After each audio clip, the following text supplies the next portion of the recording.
Hi friends, welcome back to GSN kitchen. ఈరోజు వీడియోలో coconut పేడ ఎలా చేయాలో చూపించబోతున్నాను.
మధ్యలోకి ఇలా ఒకసారి డిప్ చేస్తే మనకి ఈ షేప్లో వస్తుంది. లేకపోతే మామూలుగా బిళ్ళల్లాగా కూడా ప్రిపేర్ చేసుకోవచ్చు.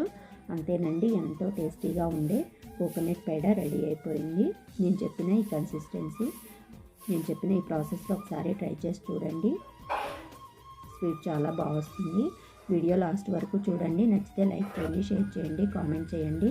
ఇలాంటి మరిన్ని వీడియోస్ కోసం నా ఛానల్ని తప్పకుండా సబ్స్క్రైబ్ చేసుకోండి. Thanks for watching.